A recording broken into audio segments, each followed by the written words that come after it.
Continuando con nuestro estudio en el libro del Apocalipsis, estamos en el capítulo 3, verso 14, en donde comienza el mensaje al ángel en la ciudad de Laodicea. Esta es la última de las 7 epístolas del Apocalipsis y la más solemne.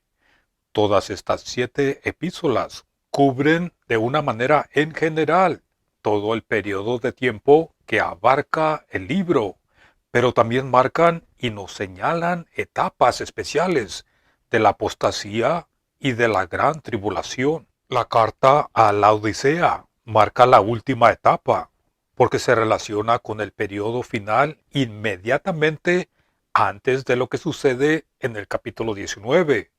Y cuando el juez está a la puerta, noten cómo dice el verso 20. Eso es Apocalipsis capítulo 3, verso 20. Dice, he aquí, estoy a la puerta y llamo. Ahora comparemos esto con lo que dice Jacob, más conocido como Santiago. En el capítulo 5, verso 9 dice, he aquí, el juez está delante de la puerta. Ahora bien, miren en sus pantallas y noten que estamos en el número 7 y las ilustraciones del Antiguo Testamento que se relacionan con esta epístola son de los profetas más conocidos como los profetas menores, que cubren el último periodo de la historia de la nación de Israel.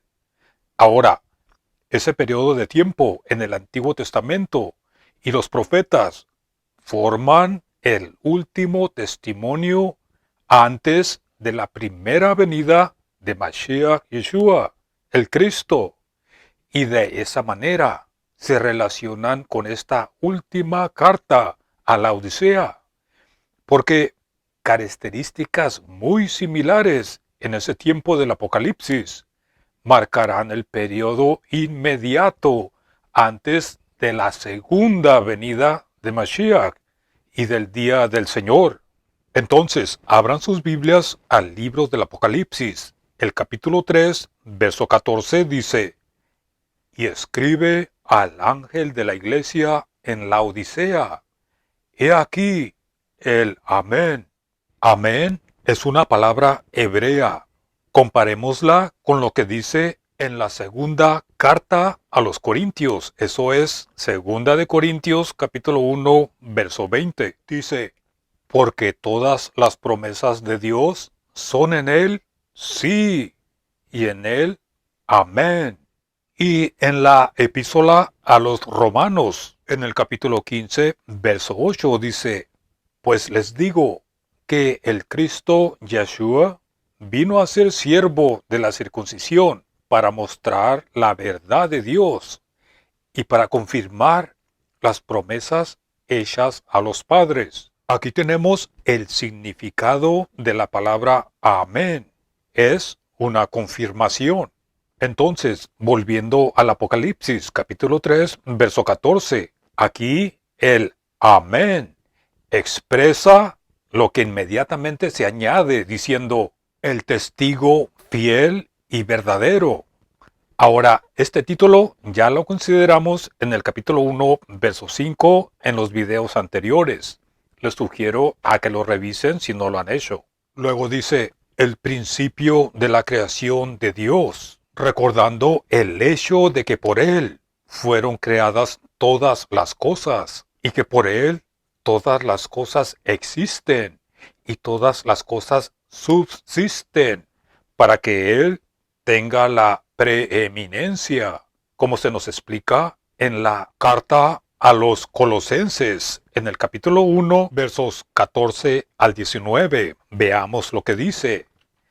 En quien tenemos redención por la sangre de Mashiach, el perdón de los pecados. Mashiach, el Cristo, es la imagen visible del Elohim, del Dios invisible, el primogénito de toda la creación, porque en Él fueron creadas todas las cosas, las que hay en los cielos y las que hay en la tierra, visibles y invisibles, sean tronos, sean dominios, sean principados, sean potestades.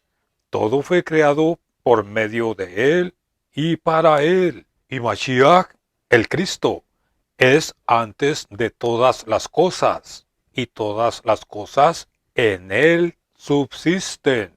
Noten el verso 18. Y Mashiach, el Cristo, es Rosh, es la cabeza del cuerpo que es la iglesia. Iglesia es Kehilá en hebreo, y en el idioma griego es la eclesia. Luego continúa diciendo, Mashiach, el Cristo, es el principio, el primogénito de entre los muertos. Noten esto, para que en todo tenga la preeminencia, por cuanto agradó al Padre que en él habitase toda plenitud. Entonces, en los versos 16 y 17, Mashiach, el Cristo, tiene la preeminencia en esta creación actual. Y Él tiene la preeminencia también en la nueva creación, como se nos dice en el verso 18. De nuevo, la creación actual se encuentra en los versos 16 y 17, y la nueva creación se encuentra en el verso 18, para que en todo Él tenga la preeminencia. Ahora bien, antes de que formara cualquier cosa creada, Elohim tomó forma de criatura. Por eso dice en Génesis, hagamos al hombre a nuestra imagen y conforme a nuestra semejanza. ¿Y por qué tomó forma de criatura? Para crear y para que los seres creados puedan tener comunión con el Creador, algo que no pudieran tener con Dios. Dios, que es espíritu, como se nos dice en Juan capítulo 4, verso 24. Y así se hace referencia a Él en el libro de Proverbios capítulo 8, versos 22 al 31. Y así se le apareció a Adán, quien fue creado a su imagen, y a los patriarcas, y a Josué, como alguien con quien se podía luchar, y ver, y hablar. Todos creen que Él asumió forma de criatura especialmente para esas apariciones, pero demos un paso más adelante para creer que también tomó forma de criatura permanente para crear, como después tomó forma humana para redimir. Pero para ver esto, comparemos los dos cánticos de Apocalipsis capítulo 4, verso 11 y Apocalipsis capítulo 5, verso 9. Noten cómo dicen, Señor, digno eres de recibir la gloria y la honra y el poder. Noten esto, porque tú creaste todas las cosas y por tu voluntad existen y fueron creadas. Ahí lo tienen, el Creador. Ahora noten el otro cántico. En Apocalipsis capítulo 5, verso 9 dice, y cantaban un nuevo cántico diciendo, digno eres de tomar el libro y de abrir sus sellos, porque tú fuiste inmolado y con tu sangre nos has redimido para Dios. Continuemos en Apocalipsis capítulo 3, los versos 15 y 16 dicen, yo conozco tus obras, que ni eres frío ni caliente. Ojalá fueses frío o caliente, pero por cuanto eres tibio y no frío ni caliente, te vomitaré de mi boca. Estas palabras no requieren exposición, porque nos explican con perfecta claridad la condición de las cosas entre el remanente de los judíos en los tiempos del Apocalipsis. Pero noten esto, el mismo resultado por la infidelidad al no guardar la palabra y los mandamientos de Dios se menciona en el libro de Levíticos, capítulo 18, versos 25 y 28, y en Levíticos capítulo 20, verso 22, donde se le dice al pueblo que por tal desobediencia la misma tierra los vomitaría, Comparen por ustedes mismos esto con el profeta Zacarías, capítulo 11, versos 1 al 9, y el profeta Oseas, capítulo 4, versos 6 y 7. Continuemos, estamos en Apocalipsis capítulo 3, el verso 17 dice, porque tú dices, comparen esta expresión con el profeta Oseas capítulo 2, versos 5 y verso 8 y 9. Recuerden, al principio de esta enseñanza les mencioné que esta epístola corresponde con la condición de las cosas en Jarretz, en la tierra de Israel, y durante el tiempo de los profetas menores, por lo cual les citaré pasajes de los profetas que corresponden con estos pasajes, y es bueno que los anoten para que los revisen en su propio tiempo. Para no sobrecargar estos comentarios, continuemos en el verso 17, dice, yo soy rico y me he enriquecido. Comparen esta condición con el profeta Oseas, capítulo 12, verso 8. Luego dice, y de ninguna cosa tengo necesidad, y no sabes que tú eres un desventurado. Comparen esto con el profeta Oseas, capítulo 2, verso 11, y capítulo 5, verso 15. Luego dice, miserable. Esto se encuentra en el profeta Ageo, capítulo 1, verso 6. El resto del verso dice, pobre, ciego y desnudo. Comparen esto con Oseas, capítulo 2, versos 3 al 10.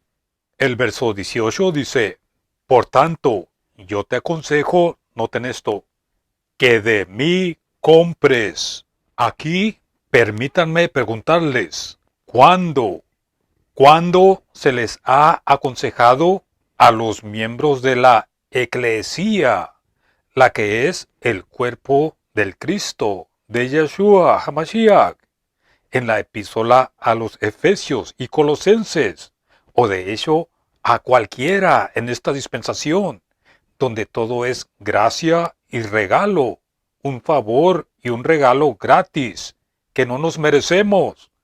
¿Cuándo, les pregunto, cuándo se nos ha aconsejado a comprar algo de Dios?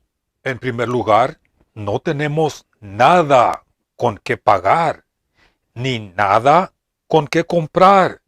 Ni siquiera podemos mostrar ninguna causa, ningún mérito por el cual deberíamos tener el más mínimo favor o bendición de parte de Dios.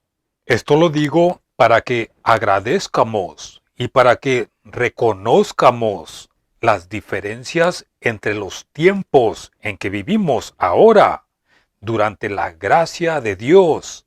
La gracia significa un favor inmerecido, la bondad que no nos merecemos de Dios.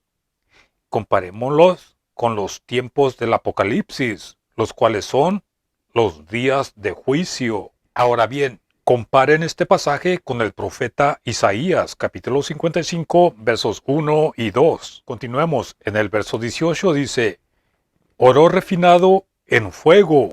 Comparen esto con el profeta Malaquías, capítulo 3, verso 3, Oseas, capítulo 2, verso 8, Ageo, capítulo 2, verso 8. Luego dice, para que seas rico y vestiduras blancas, para vestirte, y que no se descubra la vergüenza de tu desnudez. Esta es una referencia al profeta Jeremías, capítulo 13, versos 25 y 26, y el profeta Oseas, capítulo 2, verso 3. El resto del verso dice, y unge tus ojos con colirio, para que veas. Comparen esto con Isaías, capítulo 59, verso 10. El verso 19 dice, yo reprendo y castigo a todos los que amo. Sé pues celoso y arrepiéntete. Comparen esto con el profeta Isaías, capítulo 43, verso 4, el libro de Deuteronomio, capítulo 7, verso 8, y Deuteronomio, capítulo 8, verso 5, el profeta Oseas, capítulo 3, verso 2, y el capítulo 7, verso 8, y el capítulo 11, verso 4. Continuemos, estamos en Apocalipsis capítulo 3, el verso 20 dice, He aquí, yo estoy a la puerta y llamo. Si alguno oye mi voz y abre la puerta, entraré a él y cenaré con él y él conmigo. Permítanme decirles que este verso ha sido sacado de su contexto y le han dado una interpretación muy equivocada. En primer lugar, esta es una advertencia.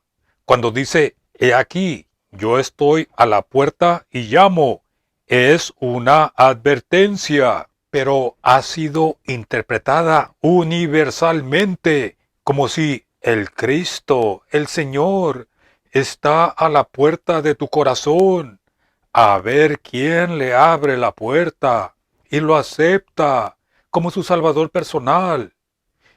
Y esto también ha sido fomentado por los pintores que han hecho tanto para presentar a la vista perversiones de las escrituras sagradas. Es una perversión que se adapta perfectamente a la naturaleza humana, a la carne, porque ponen al hombre en el lugar del Dios Todopoderoso y convierten al Señor Yeshua en un suplicante indefenso. Pero todo eso es ajeno a las doctrinas de gracia, las cuales invalidan con sus enseñanzas tradicionales. Ahora noten esto, a las 12 tribus que están en la dispersión, dice Jacob, Santiago capítulo 1, verso 1. El juez está delante de la puerta, les dice a ellos, en el capítulo 5, versos 7 al 9, escribiéndoles a vista de la segunda venida de Yeshua, el Cristo. Apocalipsis capítulo 3, verso 20, estoy a la puerta. Es una cercanía, es la proximidad del Señor como juez. Como juez. Es la advertencia transmitida por estas palabras en la epístola a la asamblea en la Odisea, y no la cercanía del Señor como Salvador en gracia, ni tampoco es una invitación a los pecadores en este día de gracia. ¿Puede haber algo más claro que esto? ¿Y puede el lenguaje ser más discordante cuando se aplica este verso a cualquier persona en esta dispensación actual? Además, a lo largo de estas 7 epístolas del Apocalipsis, Adón Yeshua, el Cristo, es presentado como juez que recompensa a sus siervos según sus obras. Y este llamado es a las bodas de Apocalipsis capítulo 19, verso 9, y a las cuales señalan también las parábolas de los 4 evangelios, especialmente la de Lucas capítulo 12, versos 35 al 40. Continuemos en Apocalipsis capítulo 3, el verso 21 dice, Al que venciere, le daré que se siente conmigo en mi trono, así como yo he vencido y me he sentado con mi Padre en su trono.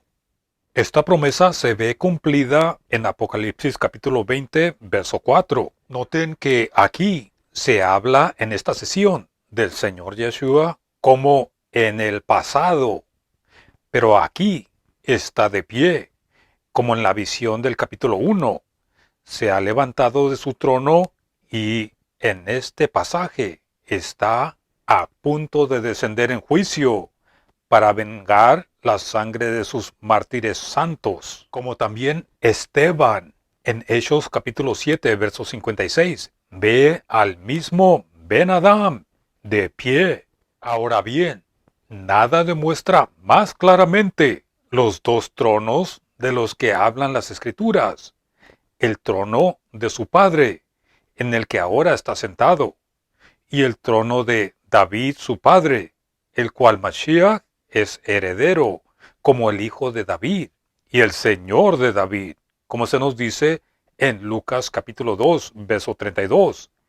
Es ese trono el que ocupará cuando venga en gloria. Comparen esto con Hechos capítulo 2, verso 30, Hebreos capítulo 2, verso 5, Mateo capítulo 25, verso 31 y todo el Salmo número 8, Daniel capítulo 7 y Apocalipsis capítulo 20, verso 4. Pero noten que hay un tercer trono del cual se habla en Apocalipsis capítulo 22, versos 1 y 3. Pero ese es el trono de Dios y del Cordero, y es después de 1000 años. Ahora, la promesa en Apocalipsis capítulo 3, verso 21, cuando dice, al que venciere, le daré que se siente conmigo en mi trono, se refiere al trono de Salomón, como se indica en 2 de Samuel capítulo 7, versos 12 al 16, y en el Salmo número 89. Ahora, tal vez alguien vaya a decir, son muchos los tronos que Hamashiach ocupará, ¿cierto? Y por esa misma razón, viene con muchas coronas, como se nos dice en Apocalipsis capítulo 19, verso 12. Y el último verso en Apocalipsis capítulo 3 dice, el que tiene oído, oiga lo que el Espíritu dice a las iglesias. Aquí terminan las 7 epístolas del Apocalipsis y creemos que nadie puede leerlas y estudiarlas sin convencerse de que pertenecen a otra administración completamente distinta, en donde obras forman la posición e Israel es el tema y no la iglesia. Gracias por acompañarnos hasta el final de este video. Los invito a que se suscriban si no lo han hecho. Pongan sus comentarios y sus preguntas acerca de esta enseñanza. Gracias por todo su soporte y que Dios los bendiga.